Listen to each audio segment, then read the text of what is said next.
Les élections approchent, il est plus utile que la Commission électorale nationale indépendante de tout mettre en œuvre pour rassurer les électeurs afin d'obtenir un processus électoral apaisé. C'est dans cette optique que la CENI travaille sur la conception des outils et l'élaboration de messages à véhiculer auprès des électeurs, des astuces qui balisent la voie pour un processus électoral démocratique, inclusif et transparent. L'appropriation du processus électoral apaisé reste tributaire d'une bonne compréhension de ses contours par les électeurs.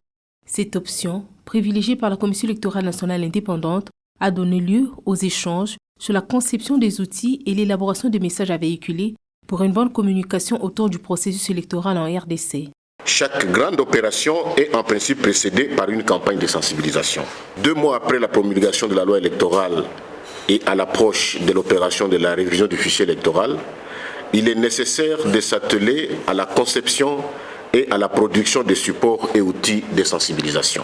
Une fois produits, ces outils devront être déployés dans les 26 secrétariats exécutifs provinciaux et dans les 179 antennes que compte la CENI pour servir durant la campagne de sensibilisation sur la loi électorale et la révision du fichier électoral qui doit commencer au moins 3 mois avant son lancement prévu en décembre 2022. 2023 approche et au sein de la centrale électorale, les choses bougent et toutes les catégories de la population sont mises à contribution pour la réussite du cycle électoral. Le cas de la Commission d'intégrité et médiation électorale qui a échangé avec le bureau Kadima sur le respect du délai constitutionnel.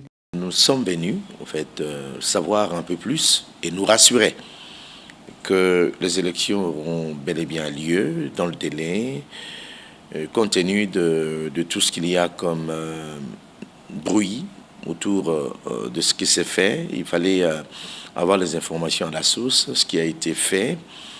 Et là, nous avons apprécié à sa juste valeur la clarté avec laquelle s'est exprimé le président de la CENI et l'équipe qui était avec lui. Intéressé par les élections, les États-Unis d'Amérique, à travers son chargé d'affaires, étaient aussi au siège de la CENI pour s'enquérir de l'évolution de ce processus. Nous avons parlé des élections et du programme pour la préparation des élections. Et nous continuerons à nous réunir d'une façon régulière pour parler de la préparation des élections. À chaque jour qui passe, l'on se rapproche de plus en plus de ce rendez-vous de tous les enjeux sur lesquels repose l'avenir de la RDC.